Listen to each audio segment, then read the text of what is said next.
Bismillahirrahmanirrahim. Assalamualaikum warahmatullahi wabarakatuh. Alhamdulillahirabbil alamin alladzi bi ni'matihi tatimmus shalihat.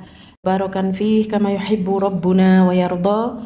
Asyhadu an la ilaha illallah wa asyhadu anna Muhammadan abduhu wa rasuluh.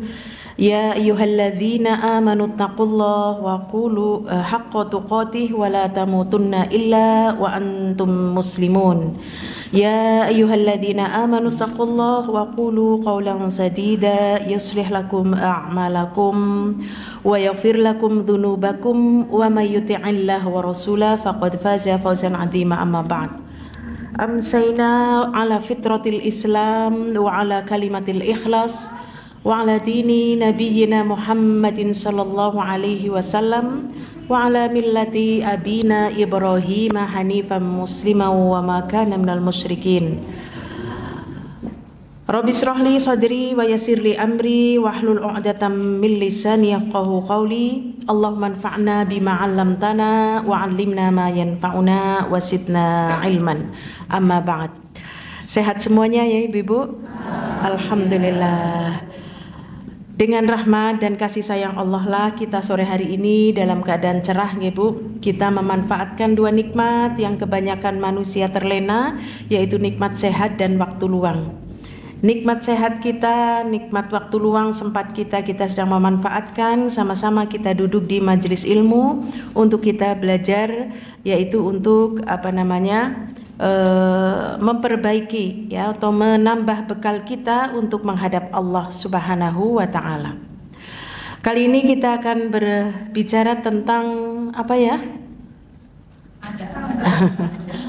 Iya, ada apa dengan tetangga ya? Iya, sampai-sampai tetangga saja harus dibahas begitulah ya. Masya Allah. Mungkin sebagian kita menganggap tetangga itu biasa, tetapi bagaimana kita harus membahas tetangga? Sampai-sampai Rasulullah SAW, beliau itu memerintahkan kita sebelum kita membangun rumah hendaklah perhatikan dahulu tetangganya, ya. Ad-dar qabla jar, tetangga sebelum membangun rumah. Itu untuk kita apa? Untuk ketika kita hidup di suatu lingkungan masyarakat, kita sudah tahu lingkungan masyarakat seperti apa. Jangan kita asal bangun rumah, kita tidak melihat lingkungannya. Ternyata di situ banyak sekali kerusakan, ya. Mungkin di situ nanti akan berpengaruh terhadap akhlak anak-anak kita. Adanya pemabuk, banyak pencuri, ya. Mungkin di sebagiannya ada pelaku-pelaku zina dan sebagainya. Maka tetangga sebelum kita membangun rumah hendaklah tetangga itu diperhatikan, ya. Kemudian yang kedua, kenapa atau ada apa dengan tetangga mesti kita bahas? Perlu kita ketahui ibu yang dirahmati Allah, dengan sebab tetangga seseorang itu tidak bisa masuk ke dalam surga, atau dengan sebab tetangga seseorang itu bisa masuk ke dalam neraka, ya. Maka inilah subhanallah ya, tidak ada ajaran agama seindah Islam yang mengatur seluruh urusan, ya, bukan saja hubungan kita kepada Allah Subhanahu wa taala ya, atau hablum minallah, tetapi di situ Allah juga Rasul sallallahu alaihi wasallam atau syariat Islam mengajarkan kita bagaimana kita berhubungan dengan manusia atau hablum minan nas. Ibu-ibu yang dirahmati Allah, Rasulullah sallallahu alaihi wasallam dalam sebuah riwayat ya dari Abu Bakar bin Muhammad dari Umrah dari Aisyah, bahwasanya beliau sallallahu alaihi wasallam bersabda, "Ma zala Jibrilu yusini bil jari hatta dhanantu annahu sayuwarrithuhu." Jibril senantiasa berwasiat kepadaku untuk berbuat baik kepada tetanggaku, sehingga aku mengira bahwa tetangga tersebut akan mendapatkan bagian warisan dariku, atau kita saling mewarisi. Ini hadis ini ibu yang dirahmati Allah menunjukkan bahwasanya malaikat Jibril itu senantiasa berwasiat, ngemutaken terus, emut dia tanggamu, emut dia berbuat baik dengan tetanggamu, terus begini. Sampai Rasul Shallallahu Alaihi Wasallam merasa sudah sih ibaratnya, seolah-olah aku diemutakan tangga, kayaknya tangga itu sedulurku banget gitu ya. Maksudnya yang saling mewarisi. Orang-orang yang saling mewarisi itu adalah yang ada hubungan kekerabatan ya Bu, ayah terhadap anak, ayah terhadap istri, atau kepada keluarga, kepada cucu, kepada kakek, garis atas, garis bawah, samping. Nah inilah wasiatnya malaikat Jibril terhadap Nabi Muhammad SAW. Beliau mewasiatkan untuk senantiasa berbuat baik, ya, berbuat baik kepada tetangga. Bahkan Rasul SAW mengabarkan kepada kita tentang perbuatan baik kita terhadap tetangga itu merupakan indikasi atau indikator bahwasanya kita itu adalah termasuk orang-orang yang beriman kepada Allah dan hari akhir. Rasul sallallahu alaihi wasallam bersabda, "Man kana yu'minu billahi wal yaumil akhir." Barang siapa yang beriman kepada Allah dan hari akhir itu kejadian setelah hari kiamat ya Bu. Ada alam kubur, ada hari kiamat, ada alam di padang mahsyar, terus perjalanan kita sampai adanya surga dan neraka. Kalau kita orang yang percaya demikian, maka hendaklah falyuhsin ila jarihi atau falyukrim jarahu. Muliakanlah tamumu. Masya Allah. Dan bentuk memuliakan tamu itu banyak sekali ya. Bentuk pertama tadi memuliakan tetangga. Falyukrim jarahu, yaitu muliakanlah tetangga. Wa man kana yu'minu billahi wal yaumil akhir falyukrim dhaifahu. Yang kedua, yang merasa dirinya beriman kepada Allah dan hari akhir adalah dia memuliakan tamunya. Dan yang ketiga, man kana yu'minu billahi wal yaumil akhir falyakul khairan aw liyasmut. 3 indikator baiknya keimanan kita adalah 1, dia baik terhadap tetangga, menghormati tamu, dan hendaklah diam kalau dia tidak bisa berbicara yang baik-baik.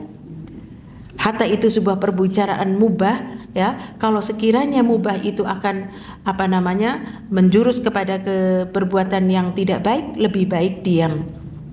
Maka ibu-ibu yang dirahmati Allah, ketika kita mendengar hadis ini menunjukkan bahwa kalau kita merasa beriman kepada Allah, maka segeralah kita cross check. Makanya Bu, ketika kita duduk di majelis ilmu, ketika mendengar hadis Rasulullah SAW ataupun ayat-ayat Allah, hendaklah kita senantiasa, oh itu tanda orang beriman toh, oh ada 3 toh. Lalu kita itu cross check. Sudahkah kita menjadi tetangga yang baik? Jangan kita menuntut orang lain berbuat baik kepada kita, tetapi kita tidak berbuat baik kepada tetangga. Ini yang dikatakan oleh Allah al-jaza min jinsil amal. Perbuatan itu tergantung dari balasan, tergantung daripada perbuatan. Kalau kita senantiasa berbuat baik kepada tetangga, maka tetangga pun akan berbuat baik kepada kita.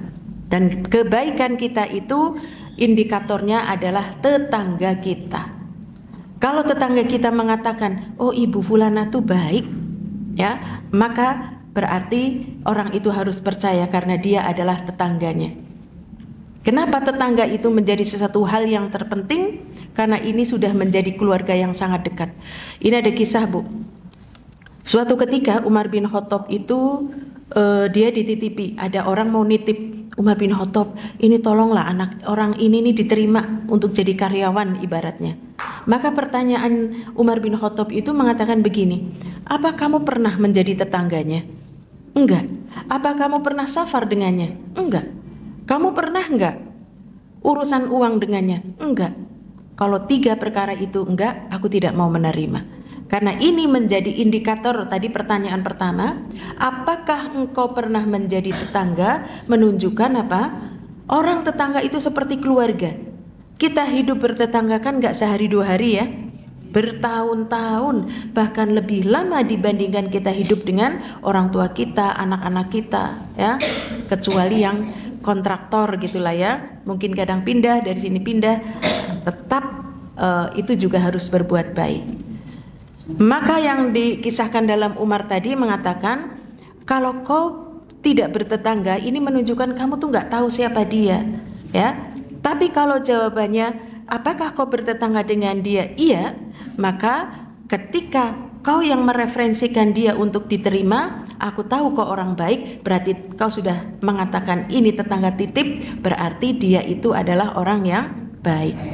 Tapi ketika ditanya, enggak, saya enggak bertetangga, berarti ini meragukan, ya, menunjukkan bahwa baiknya kita itu adalah dari bagaimana tetangga kita, ya. Makanya ibu-ibu yang dirahmati Allah, ini kalau ibu-ibu mau cari besan, ya Bu, besannya orang mana, orang ini, perumahan mana itu, jalan apa ini, nomor berapa ini, tanya saja kepada tetangganya. Bu, kenal dalamnya mana? Ini kenal sama Ibu Fulana? Kenal. Ibu Fulana gimana? Oh, orangnya begini, baik-baik. Bapaknya, oh bapaknya rajin banget ke masjid, Masya Allah. Nah, anak laki-lakinya itu bagaimana? Yang mau jadi mantu kita, ya? Oh, dia begini-begini. Maka kita bisa mengambil itu ucapan tetangga itu tadi, karena tetangga itu menjadi indikator baik buruknya seseorang, ya. Makanya kalau tetangga mengatakan jangan, hati-hati ya sama dia, ya karena dia hidupnya itu 24 jam berdampingan, ya Bangga. Pagi ketemu becer, ya, sore ketemu dawisan misalkan, ya, belum lagi ada RT-an, belum lagi ketika buka pintu setiap hari ada sapu-sapu, nyapa dengan tetangga, ya kan ya Bu. Nah, makanya ibu-ibu yang dirahmati Allah, ternyata indikator baiknya kita itu dari bagaimana tetangga bersikap baik kepada kita. Maka ibu-ibu, jangan kita menuntut tetangga untuk berbuat baik kepada kita, tetapi bagaimana kita memberikan kebaikan kepada tetangga, maka dengan begitulah tetangga akan berbuat baik kepada kita. Kemudian ibu-ibu yang dirahmati Allah, suatu ketika Rasulullah SAW bertanya kepada para sahabat, yaitu tentang zina. Bagaimana pendapatmu tentang zina? Lalu para sahabat mengatakan, tentu haram ya Rasulullah, karena engkau dan karena Allah dan engkau telah mengharamkan perbuatan zina. Maka Rasulullah SAW mengatakan, seseorang yang berzina dengan 10 orang wanita itu lebih ringan hukumannya daripada ia berzina dengan istri tetangga. Ya. Lalu dia bertanya lagi, bagaimana pendapatmu tentang mencuri? Mencuri adalah suatu yang haram, yang telah Allah dan engkau haramkan, wahai Rasul sallallahu alaihi wasallam. Maka Rasul sallallahu alaihi wasallam beliau juga menjawab dengan mengatakan bahwasanya seseorang mencuri dari 10 penghuni rumah lain itu lebih ringan daripada mencuri dari rumah tetangganya. Ini subhanallah, peringatan Rasul sallallahu alaihi wasallam ini bukan berarti kalau mendengar hadis ini menunjukkan bahwa zina boleh, yang penting jangan tetangga. Mencuri boleh, yang penting bukan tetangga. Bukan, ya. Tetapi di sini menunjukkan bahwa menyakiti tetangga, merusak kehormatan tetangga itu jauh lebih jahat, lebih berat hukumnya dan lebih parah, karena tetangga itu adalah memiliki hak yang sangat besar. Seperti tadi di awal bahwasanya saya diwasiati oleh malaikat Jibril untuk berbuat baik kepada tetangga, uli ngemut akan itu seolah-olah aku dan tetanggaku itu saling mewarisi. Berarti seperti keluarga. Berarti apa Bu? Kita adalah pagar daripada tetangga kita. Tetangga kita adalah pagar dari kita. Tapi yang terjadi pagar makan. Naudzubillah ya. Nah ini menunjukkan apa? Tadi hadis tadi, seorang yang berzina dengan 10 orang wanita itu lebih ringan. Maksudnya itu bukan lebih baik ya, lebih ringan azabnya daripada dengan tetangga. Karena apa Bu? Tadi ya, tetangga kita mendengar, kita melihat punya anak dari anak 1 sampai anak 5, tahu semua ya, tahu kebiasaannya, tahu ininya dan sebagainya ya. Kok sampai terjadi hal-hal tadi adanya perzinaan, maka Rasul Shallallahu Alaihi Wasallam tadi mengatakan lebih ringan, bukan lebih baik ya, lebih ringan daripada berzina dengan istri tetangga. Makanya ibu-ibu yang dirahmati Allah, hal yang seperti ini nih banyak sekali terjadi seolah-olah dalam sebuah lingkungan itu sudah sangat akrab ya. Ini ada di lingkungan sana ya, insya Allah nggak di sini, nggak di tempat kita. Itu bagaimana keakraban antar anggota warga, Bu. Masya Allah, senam bareng, kerja bakti bareng, piknik bareng, makan-makan bareng, Masya Allah ya. Kadang-kadang senam ya, menggunakan pakaian yang ketat, sementara tetangganya melihat senamnya di lapangan ya, rumah-rumah di sekitar lapangan ada bapak-bapak dan sebagainya ya. Nah ini seharusnya tidak terjadi lah ya, karena tadi ya, andai kan terjadi apa-apa dengan tetangga, hukumnya itu lebih berat ya, hukumnya itu lebih berat di sisi Allah. Makanya kita dalam berhidup bermasyarakat, Bu, walaupun nih ya Bu, walaupun kita sudah sangat akrab dengan bapak sebelah, saya itu kalau sama bapak sebelah panggilnya Pade misalkan ya, lalu menganggap dia ayah kita, lalu kita enak-enak saja keluar pakai celana pendek, pakai daster dan sebagainya. Nah ini ya, nah ini bahaya. Demikian juga apabila rumah lebih tinggi daripada rumah yang lainnya ya, ini juga dilarang untuk melihat ya keadaan rumah yang di bawah-bawah. Ih, lagi jemuri gitulah ya. Masya Allah. Iya, betul. Lagi jemuri, yang namanya setan itu luar biasa talbis iblisnya ya. Bagaimana membuat tipu daya. Maka ibu-ibu yang dirahmati Allah, yang seharusnya pagar itu benar-benar menjaga ya, maka yang terjadi tadi ya, pagar makan tanaman, wal'iyadzubillah. Ada sebuah kisah orang-orang jahiliyah dahulu sebelum datangnya Islam, mereka saja memiliki kehormatan. Orang-orang jahiliyah itu mengatakan begini, kami kalau ada istri-istri tetangga keluar, maka kami menundukkan pandangan sampai wanita-wanita tersebut pulang ke rumahnya. Apakah keluar rumah itu untuk belanja, keluar rumah hanya untuk buang sampah, nyapu, jemuri pakaian ya. Itu orang-orang jahiliyah dulu katanya itu menundukkan pandangan ya. Inilah bagaimana mereka sangat menghormati wanita-wanita. Lalu bagaimana dengan kita wanita-wanita muslimah yang sudah datang syariat ya, sudah datang hukum di mana kita harus menundukkan pandangan, kok kita malah tidak menjaganya ya. Maka ini perhatian buat ibu-ibu ya. Hatta kita belanja di depan rumah dengan emang-emang ya, pakainya mah kerudung tapi pakai celana pendek. Pakainya mah kerudung ya, pakai daster yang tank top, ngambil kerupuk ke atas, ininya kelihatan ya. Yang itu mang ininya kelihatan ya. Nah ini juga harus hati-hati. Iya betul. Hatta itu membuang sampah ke depan. Lah membuang sampah ikilah jinjit, kayaknya nggak ada orang. Lah ini kaki ke bawah kelihatan ya. Nah ini. Maka ibu-ibu yang dirahmati Allah, inilah kehormatan wanita, itu kita benar-benar terjaga ya ketika hidup kita, apalagi nanti ketika meninggal itu juga harus tetap terjaga. Ibu-ibu yang dirahmati Allah, dari hadis yang kedua yang mengatakan bahwa seorang yang mencuri dari 10 penghuni rumah itu lebih ringan daripada mencuri dari rumah tetangga. Ini jangan dikira perkara sepele, Bu. Apa contohnya? Contohnya itu adalah ketika kita minjam sesuatu ya. Pak, pinjam Anda lah Pak gitu. Begitu pinjam Anda enggak dikembalikan. Duh Anda kok kepenak temen ya, tinggal jegrek langsung ini. Akhirnya enggak dikembalikan. Ya. Ini mencuri atau meminjam ya tetapi tidak dikembalikan kan sama saja ya, Bu. Ini dengan tetangga itu azabnya lebih berat 10 kali daripada ketika meminjam dengan orang lain ya. Demikian juga perkara yang sangat ringan, yaitu mencuri jaringan wifi gitulah ya. Nah ini kan sering kan ya. Iya, ini jangan dikira kita duduk di sana yuk, kenapa? Ya sambil kita WA ya.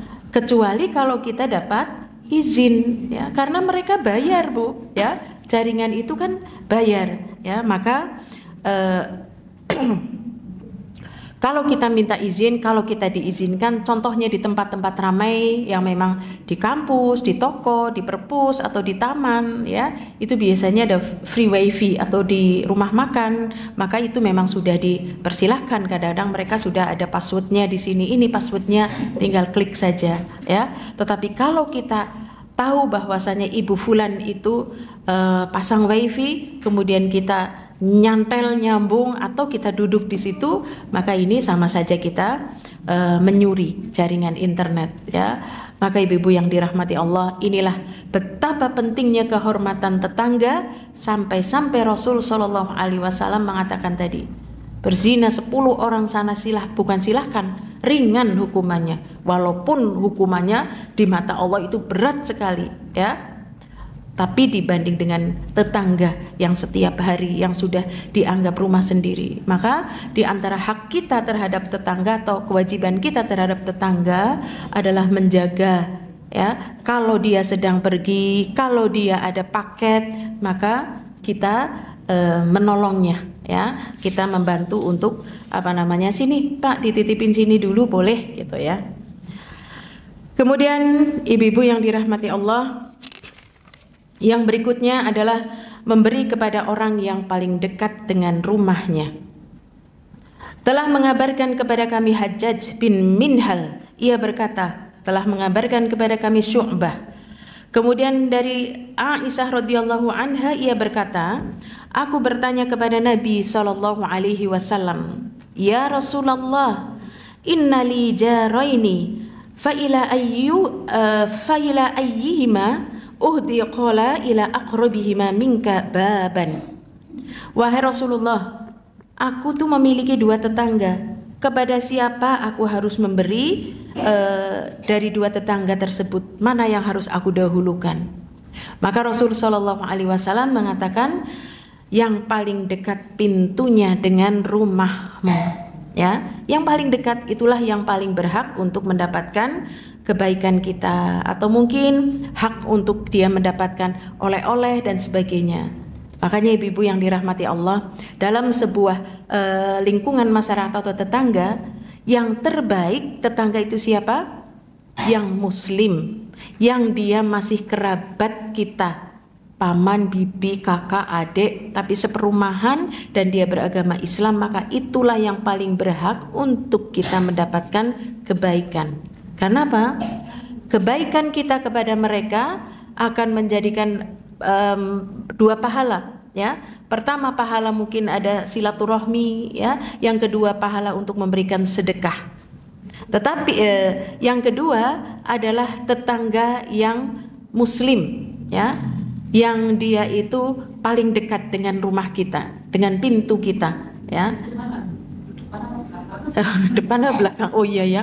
Apa pintu samping, apa pintu maksudnya jarak terdekat ya. Ya pinter. Bisa depan, bisa belakang. Iya. Kalau saya yang ngajar tahunya di rumah saya perumahan nggak ada pintu belakang Bu. Iya, karena belakang rumah ya tembok. Kalau di kampung gitulah ya. Iya. Yang paling dekat itu diantaranya yang nempel setembok dengan kita lah ya. Oh malah nggak ada adanya pintu. Oh ya. Ya ya. Ya pinter-pinter. Nggak tempel-tempelan, malah pintunya depan-depan ya. Depan iya, belakang iya ya. Masya Allah. Mana Bu Mahmud? Oh ya, harus berbuat baik itu sama ibu ya. Tuntutan ya Bu. Menuntut ya. Itu Bu dekat dengan saya, Masya Allah. Iya, Masya Allah. Contohnya apa? Yang paling dekat. Contoh di sini 1 meter, di sana 2 meter, berarti di sini. Ke depan 1,5 meter, ya berarti ini ya. Ke belakang 0,5 meter, ya belakang ya, seperti itu. Jadi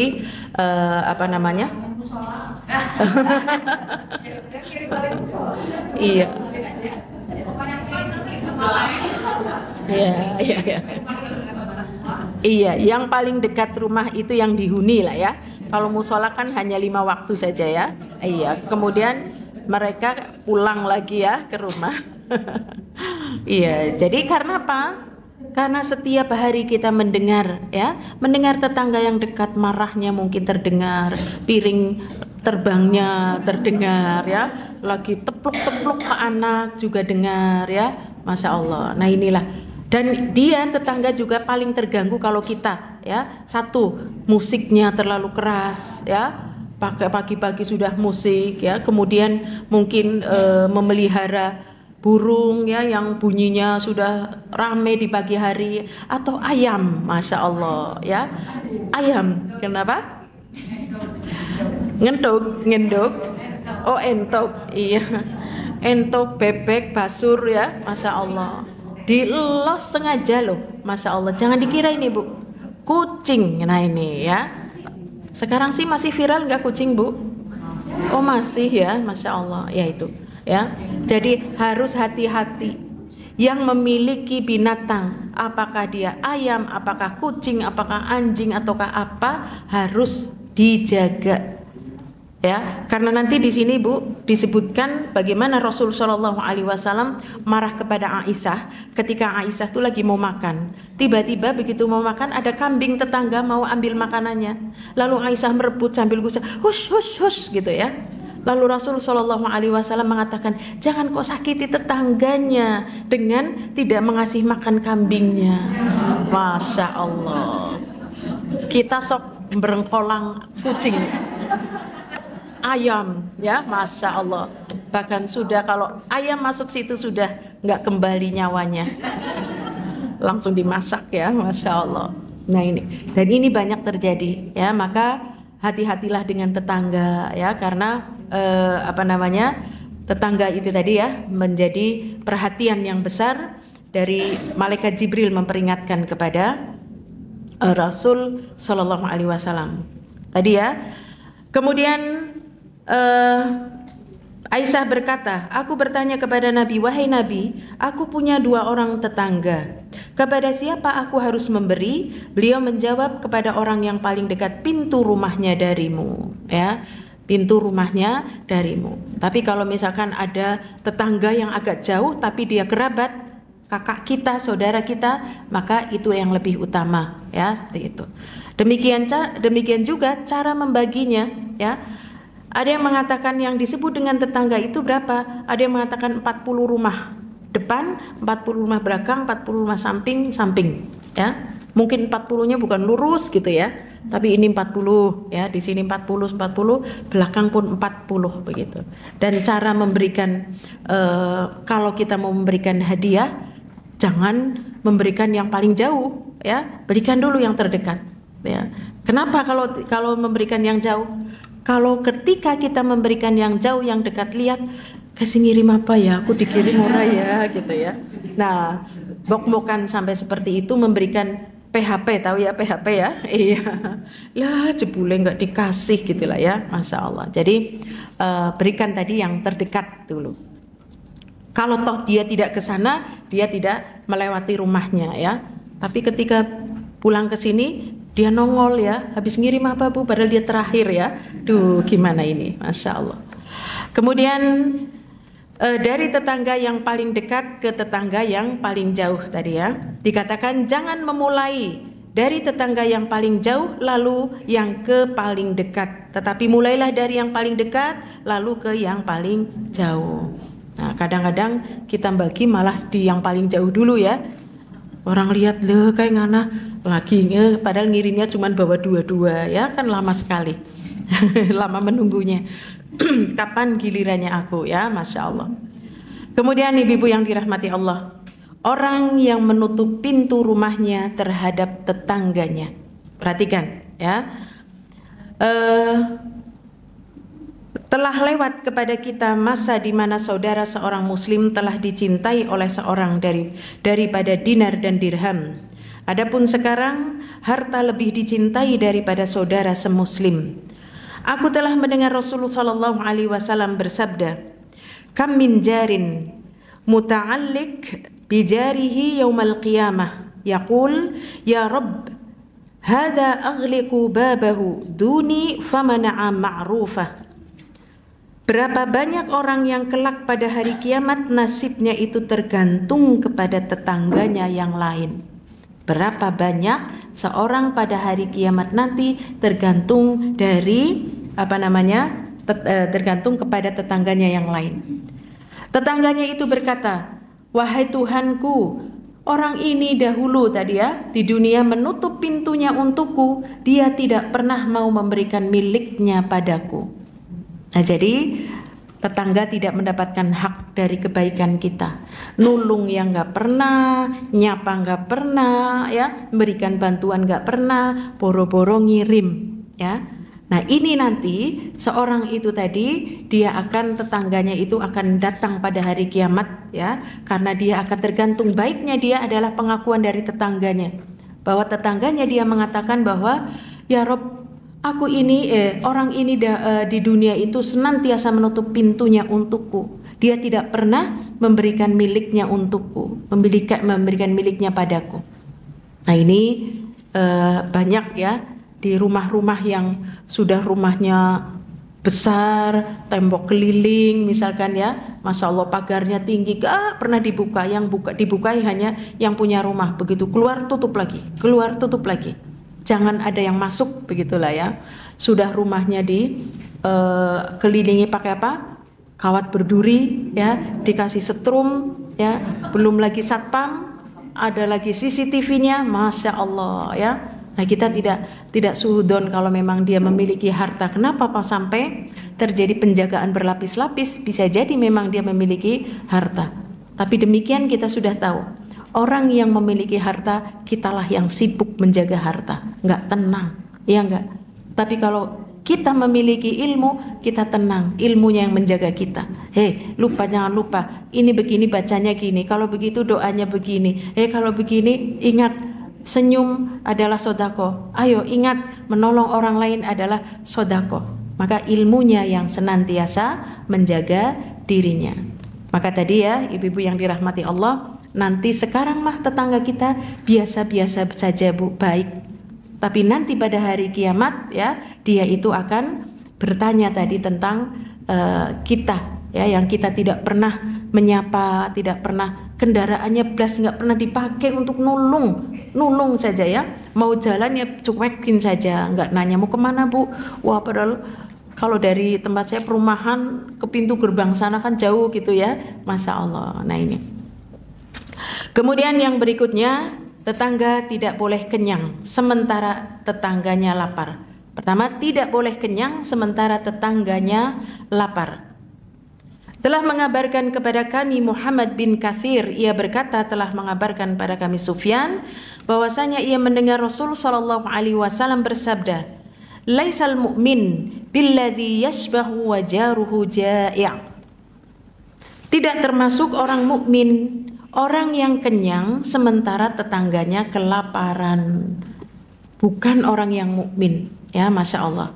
Ini ibu yang dirahmati Allah. Zaman sekarang dengan zaman dahulu berbeda ya Bu. Bagaimana orang-orang zaman dahulu kita mendengar ada sahabat siapa ya, saya lupa namanya. Masya Allah. Nah itu ya, saya lupa. Dia itu setiap malam membagikan makanan kepada tetangganya ya, membagikan gandum kepada tetangganya. Mereka itu berhati-hati jangan sampai ketika memberi bantuan itu tidak ketahuan, maka memberikannya itu malam-malam begitu ya. Nah ini, sementara kita di zaman sekarang ya sangat kebalik, melakukan kebaikan sedikit saja kepinginnya diupload ya Bu, kepinginnya ada orang yang komen. Begitu upload dilihat kok nggak ada yang komen ya, nah gitulah ya. Nah ini. Kemudian ibu-ibu yang dirahmati Allah, dalam hadis ini adalah ketika kita makan kok kenyang, kemudian tetangganya lapar, maka kita bukan termasuk orang yang beriman. Ini kalimatnya bukan beriman itu terus menjadi lah nggak apa-apa lah nggak beriman. Ada konsekuensi tempatnya orang-orang yang tidak beriman. Di mana Bu? Ya di tempat yang hina itulah. Ya waliyadzubillah. Maka jangan sampai orang yang kenyang sementara tetangganya kelaparan. Ya, kita tidak tahu. Ini menunjukkan bahwa saking tidak kenalnya dengan tetangga, saking tidak tahunya, ya, Masya Allah. Wong kadang-kadang hidup bertetangga saja tidak tahu tetangganya sakit ya, tidak tahu tetangganya opnam, masya Allah ya, tidak tahu tetangganya. Nah ini tadi, dia makan kenyang sementara tetangganya kelaparan. Kemudian yang berikutnya adalah untuk memperbanyak kuah ketika memasak ya, ketika memasak. Masak kuah tok ya Bu. Kekasihku Rasulullah Sallallahu Alaihi Wasallam berwasiat kepadaku 3 hal. Pertama, hendaknya aku mendengar dan hendaklah aku mendengar dan taat walaupun terhadap hamba sahaya yang buruk rupa. Ya, ini maknanya hendaknya mendengar dan taat itu apabila ucapannya itu adalah perkara yang hak. Ya, jangan kita menganggap siapa sih ngomong gitulah ya. Undur maqala wala tandur mangqala. Lihat apa isi pembicaraannya, bukan lihat siapa yang berbicara. Oh kan bocah cilik wingi sore be gitu ya. Padahal itu ucapannya hak. Bisa jadi qala Allah wa qala Rasul itu perkara ilmu ya, maka kita harus mendengar. Maka orang-orang yang melihat siapa yang berbicara, dia jangan dikira Bu, ini termasuk orang yang sombong. Ketika Rasulullah Shallallahu Alaihi Wasallam mengatakan, la yadkhulul jannah man kana fi qalbihi mithqala dzarratin minal kibir, setitik dari biji sawi kesombongan. Apa itu kesombongan ya Rasulullah? Maka beliau mengatakan, yang namanya sombong itu al-kibir batorul haq wa ghamtun nas, menolak kebenaran. Ya, dengan sebab apa tadi? Yang bicara lah si ngomong bocah cilik, bocah wingi sore gitulah ya, masya Allah. Saya pernah mendengar duduk di samping waktu kajian, duduk di samping seorang ibu-ibu ya, yang mereka sudah senior lah, udah agak sepuh. Begitu dia tahu yang mengajar itu seorang ustadz yang dia tahu kecilnya, masya Allah. Kecilnya kan mungkin ya kayak apa ya Bu kecilnya ya. Mungkin anak seneng gelut gitu ya, seneng bal-balan, seneng ini, seneng dan sebagainya. Dia langsung pergi. Kenapa? Aku tak pulang lah. Kenapa Bu? Saya bilang gitu. Lah, gitu ustadznya nu tanggane aku nyong ngerti cilik kek. Allahu Akbar. Ucapan seperti itu perkara sepele Bu. Ya mungkin sebagian ini adalah sebuah canda, tapi ini sudah menunjukkan dia adalah batorul haq, menolak kebenaran. Padahal yang disampaikan ilmu, ya, yang disampaikan ilmu. Makanya peribahasa tadi ada ungkapan yang mengatakan undur, lihatlah maqala apa yang dikatakan. Wala tanzur mangqala, jangan kau melihat siapa yang ngomong. Lah yang ngomong itu aku ngerti muridnya aku cilik gemien gitu ya. Maka ini jangan dilihat tetapi isinya. Kemudian yang kedua, wasiat yang kedua tadi wasiat dari Rasul Shallallahu Alaihi Wasallam kepada Abu Dzar adalah yang kedua, jika engkau membuat kuah maka perbanyaklah airnya, dan lihatlah penghuni rumah-rumah tetanggamu dan berikanlah mereka dengan cara yang baik. Ngasihnya kuah saja ya Bu. Iya. Maksudnya ya kalau di zaman sekarang berbeda Bu. Ini di zaman Rasul Shallallahu Alaihi Wasallam ya, mungkin memasak daging itu juga sesuatu yang luar biasa ya. Bisa jadi masak daging sudah keluar kuahnya, dagingnya diambil, kuahnya buat makan sama roti gitulah ya. Namanya tharid. Tharid itu makanan yang paling disukai oleh Rasul Shallallahu Alaihi Wasallam, roti yang disiram dengan kuah daging ya. Jadi Rasul Shallallahu Alaihi Wasallam tadi berwasiat kepada Abu Dzar, jika kau masak daging, emut tetangganya. Dia tetangganya ada berapa? 5 orang ya, kira-kira 5 ciduk gitulah buat 5 orang. Wah, oh kakean. 5 sendok. Iya 5 sendok. Katanya 5 ciduk kakek. Oh ciduk begini ya Bu. Oh iya ding gayung ya. Nah, iya. Iya 5 jangan 5 sendok lah ya. Iya. Cuman kalau sekarang apa? Kalau sekarang kita itu akan mengatakan begini, masa nyong ngirim kuah tok, iya. Terus akhirnya ya ora patut ya. Akhirnya mikir-mikir ora patut, terus akhirnya nggak ngirim-ngirim. Iya nggak ngirim-ngirim. Ketika mau ngirim buah, lah ya ora patut ya ngirim buah koloro tok terus ya. Ngasih ini ya ora patut ya. Lah terus patutnya kapan? Gitu lah ya. Ya sudah, beli daging sekilo kirim, Masya Allah. Ya eman-eman ya Bu. Iya, jadi tadi wasiatnya tadi ya. Dan wasiat yang ketiga, sholatlah pada waktunya. Dan jika imam telah melaksanakan sholat, engkau telah menjaga sholatmu ya. Nah ini, jadi tentang memperbanyak kuah tadi merupakan wasiat ya, untuk memperhatikan tetangga. Sekarang ibu-ibu kalau tetangga masak bau paling enak itu kalau goreng apa Bu? Pada baen. Iya, gesek karo sambel ya, Masya Allah. Iya. Nah itu, jadi masa harap ngirim gesek gitu, ngirim lagi ya. Malah akhirnya aku masa ngirim gesek, mesti dia makan daging. Padahal kalau dikirim tuh seneng banget. Iya apa tidak Bu? Iya, Masya Allah. Apalagi sepaket ya, ada gesek, ada sambal, ada lodeh. Oh sudah, atau sayur asem, Masya Allah. Nah ya, jadi ini ibu-ibu yang dirahmati Allah, jangan pula tadi ya masakan-masakan itu mengganggu ya. Karena ada misalkan tetangga, ada Bu, saya punya tetangga malah kakak saya itu nggak seneng banget duren, Masya Allah. Yang namanya duren itu nggak suka. Salahnya dia ke rumah, salahnya ya. Saya baru buka, aduh mau mutah, aku balik, dia langsung pulang ya, Masya Allah. Demikian juga ketika kita membuang, kalau tahu tetangga kita itu tidak suka bau itu, maka membuang kulitnya itu ya dibungkus ya, ditutup yang rapat supaya tidak mengganggu.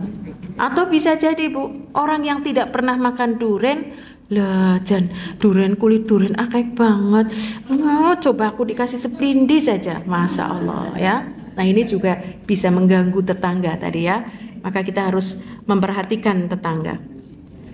Kemudian Rasul Shallallahu Alaihi Wasallam dari Abu Dzar, dia mengatakan, "Idza tabakhta maraqatan fa'akthir ma'an al-maraqah fata'ahad jiranaka au iqsim ya fi jiranika." Wahai Abu Dzar, jika kamu memasak kuah, maka perbanyaklah airnya dan sisihkanlah atau bagi-bagikan kepada tetanggamu ya. Masya Allah.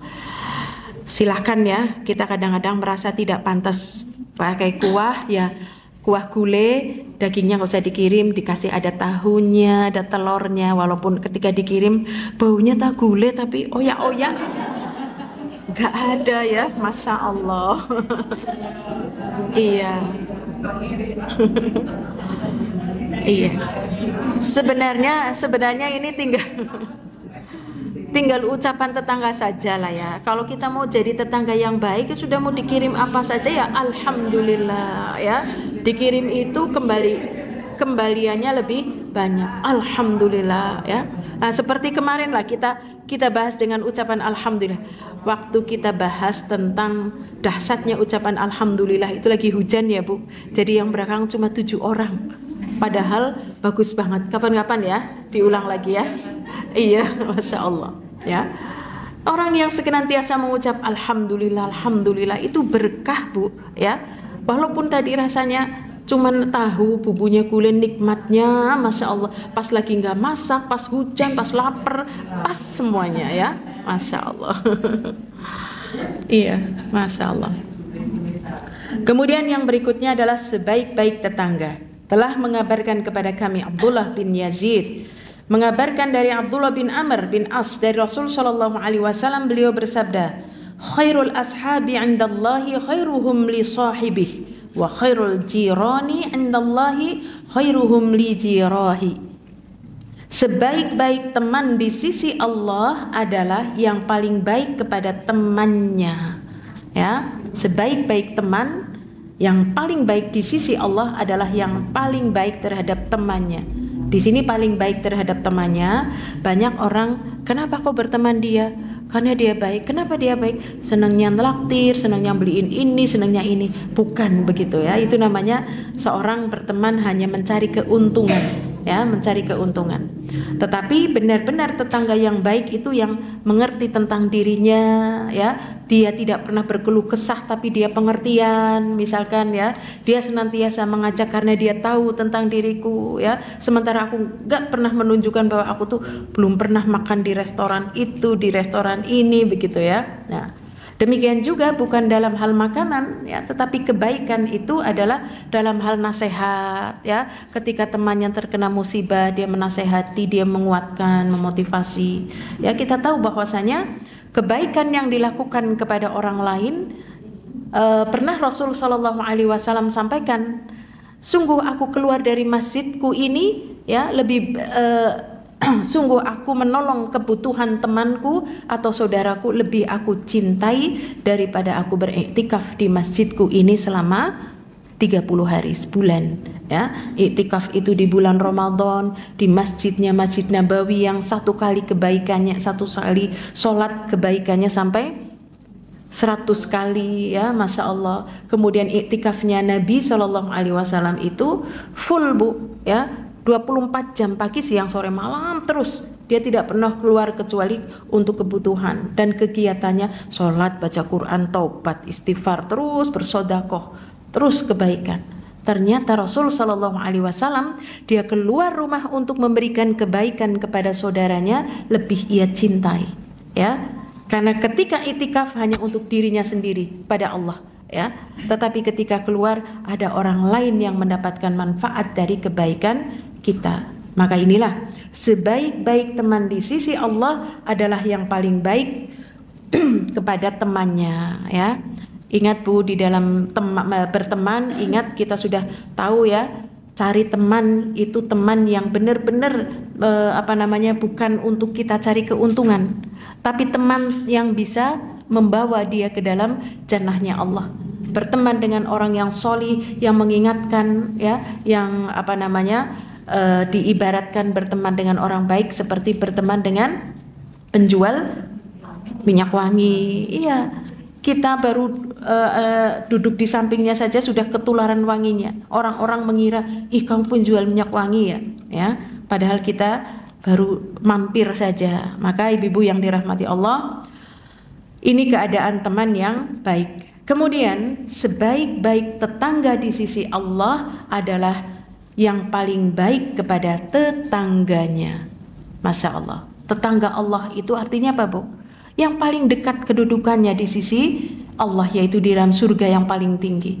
Maka bisa jadi dia juga bertetangga dengan Rasul Shallallahu Alaihi Wasallam, yaitu orang yang paling baik terhadap tetangganya. Dan perlu kita ingat, ibu-ibu yang dirahmati Allah, keburukan tetangga itu juga menjadikan pahala besar buat kita. Kalau kita punya tetangga, Bu, tetangganya isinya nguji tok, gitu ya.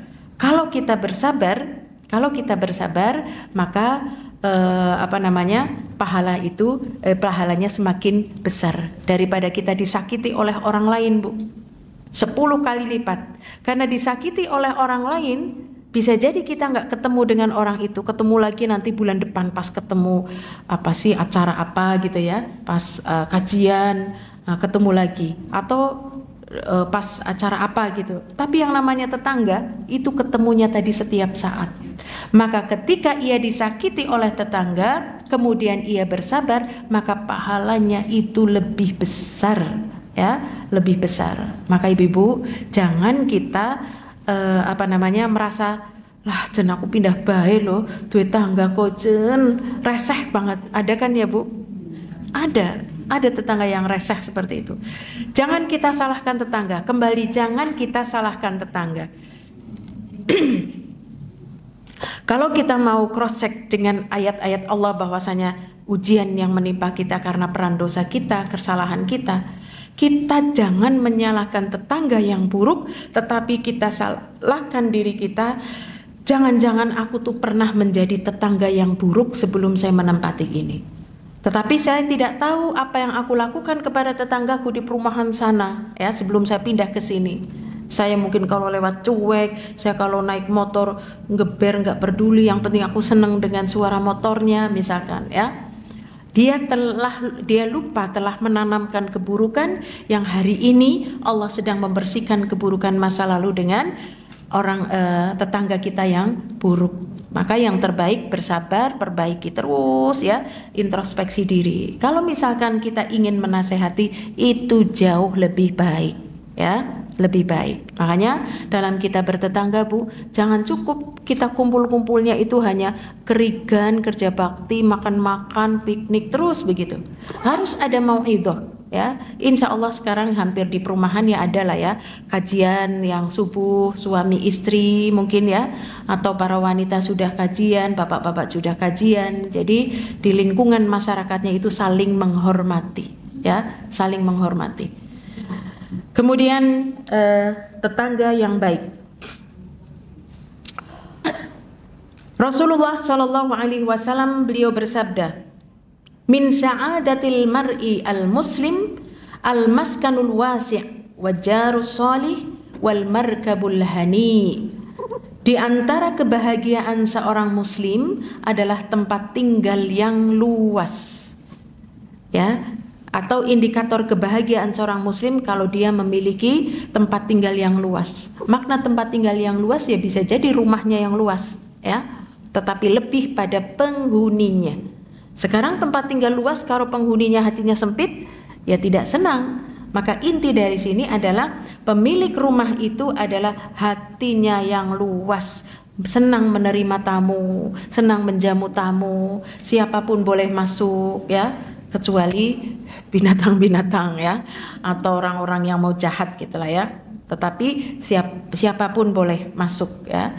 Mungkin Bu, Masya Allah ya, orang yang mungkin kaya ya, mungkin memiliki tetangga yang dia itu kepingin masuk, aku udah kepingin banget masuk rumah itu ya, tetapi pemilik rumahnya pilih-pilih misalkan ya, maka dia tidak bahagia. Orang yang bahagia adalah tadi, yaitu seorang yang maskanul wasi. Maskanul wasi adalah tempat tinggal yang luas, adalah penghuninya. Ada sebuah kisah Bu.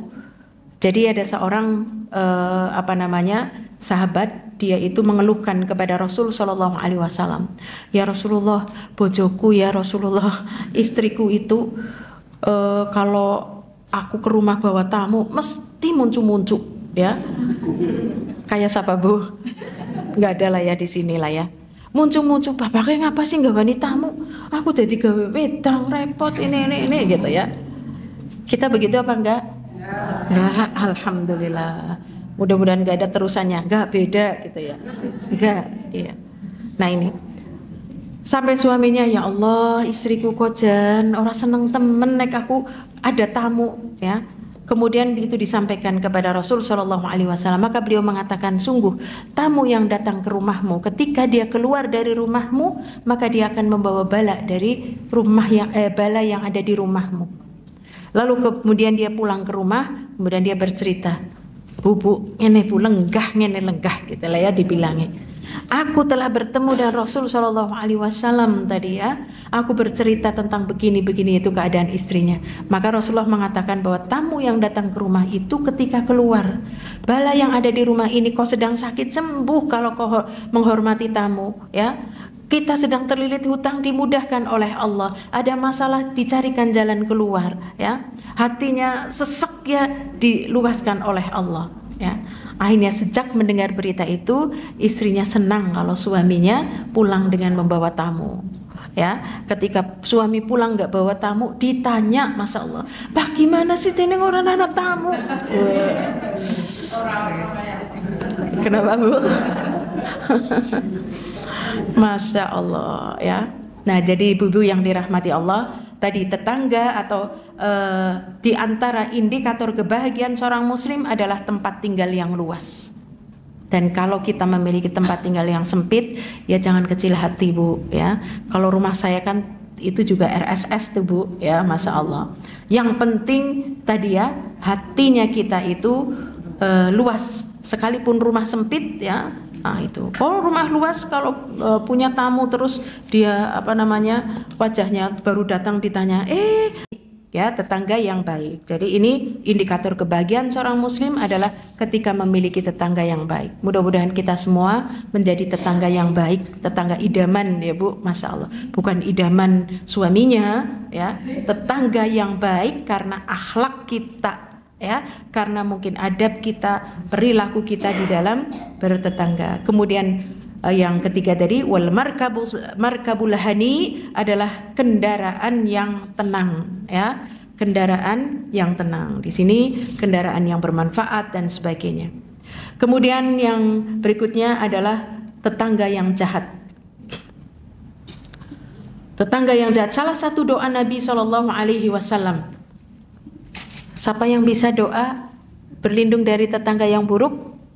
Allahumma inni a'udzubika min jarisu wa min zaujin tusayyibuni qablal masyib wa min waladin yakunu alayya rabba wa min malin yakunu alayya adaba wa min khalilin makirin ainuhu tarani wa qalbuhu yar'ani in ra'a hasanatan dafanaha wa in ra'a sayyi'atan adaaha.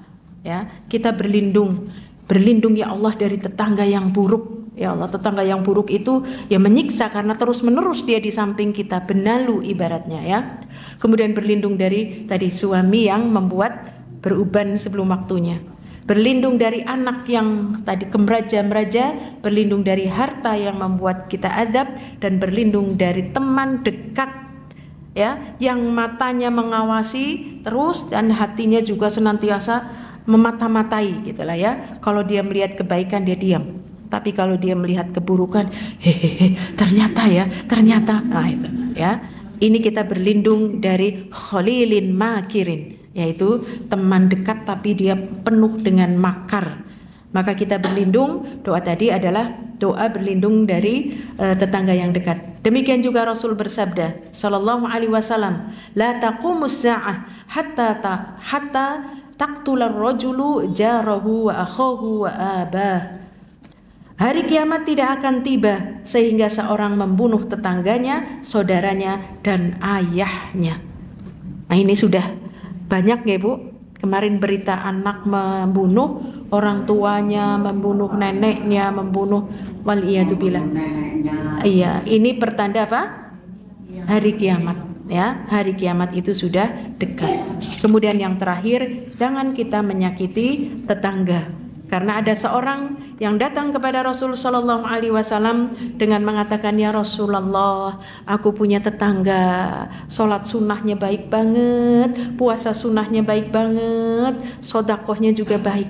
Tapi aku tidak selamat dari lisannya." Ya, lisannya senantiasa ngomongin, ngerasani, ngomeh, mencaci, memaki. Ya Allah ya. Kemudian aku juga tidak selamat dari tangannya. Tangannya itu senangnya buang sampah ke sana, kotoran kucing, sapu, brukna di tempat sana gitulah ya. Apa kata Rasul sallallahu alaihi wasallam? Beliau mengatakan, wallahi la yu'min. Orang tersebut bukan beriman demi Allah. Hiya fil jannah. Dia di dalam neraka. Jadi inilah ibu-ibu yang dirahmati Allah, tetangga yang bisa menjadikan seseorang itu masuk ke dalam surga ataupun ke dalam neraka dengan sebab bagaimana kita terhadap tetangga. Dalam hadis ini pun kaidahnya berlaku sebaliknya. Ada seorang, aku memiliki tetangga ya Rasulullah, sholatnya hanya fardu tok, puasanya hanya Ramadan, dan sodakohnya hanya zakat tok. Tapi dia berbuat baik kepada tetangga, lisannya gak pernah nyakiti, baik, senyum, ramah, suka menolong dan sebagainya ya. Kemudian tangannya pun tidak pernah menyakiti. Maka Rasul sallallahu alaihi wasallam mengatakan, dia adalah orang yang beriman, hiya fil jannah. Jadi inilah ibu-ibu yang dirahmati Allah, ternyata tetangga bisa menjadikan seseorang menjadi penghuni surga atau menjadi penghuni neraka.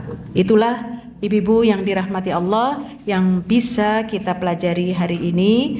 Wallahu ta'ala a'lam. Assalamualaikum warahmatullahi wabarakatuh.